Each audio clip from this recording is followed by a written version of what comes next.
an experience to know what's going to cost you to live those vows the way they're meant to, that you express them on your wedding day.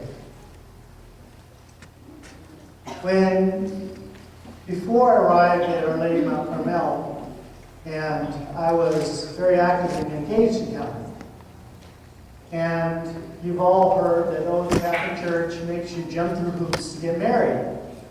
Yeah, we do. And there's a very good reason for that.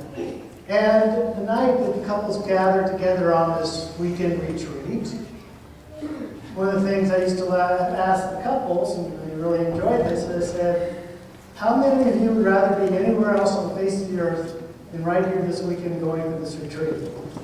No one raises a hand. And then I say, oh, come on, be honest. How many of you would rather be doing something else than be here? And, the hands start going up. And I said, you might miss a football game or a basketball game or a baseball game, but there's one reason why we do this.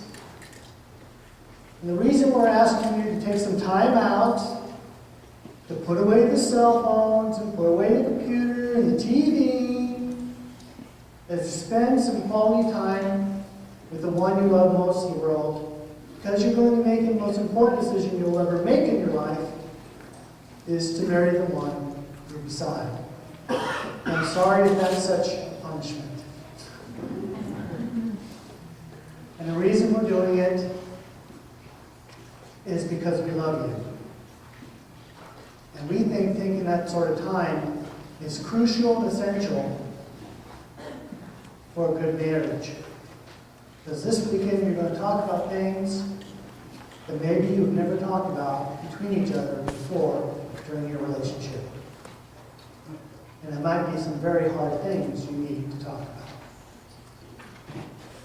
At the end of the 3 days, I ask how many you wish you were there someplace else before this weekend, and very rarely do the hands go up. The ones where the hands go up, it's because problems have surfaced and they need to delay the marriage because they may not be able to get over those hurdles. If they can't, they shouldn't be married.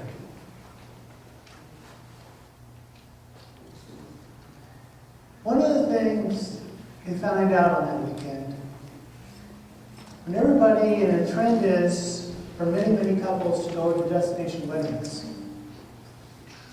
they're doing something very, very different. They're making a statement of faith. So they can go to destination weddings, and they can get married by a justice of the peace or a minister outside someplace.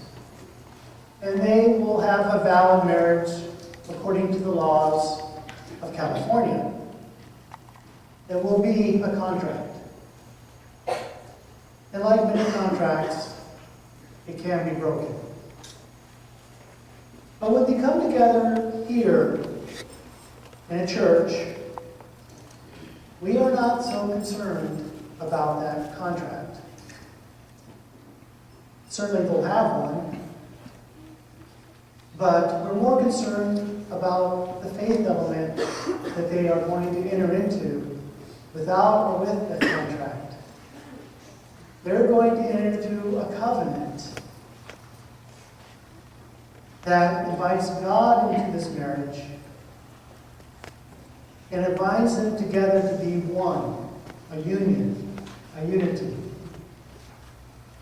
And that covenant is not something that can be broken like a contract. And in that covenant, it asks them to do something that's very, very hard. It's going to ask them to imitate Jesus for the one they love. As they have expressed in the readings that they picked, the first two, and the ones I picked in the gospel, it's going to ask them to love their spouse sacrificially.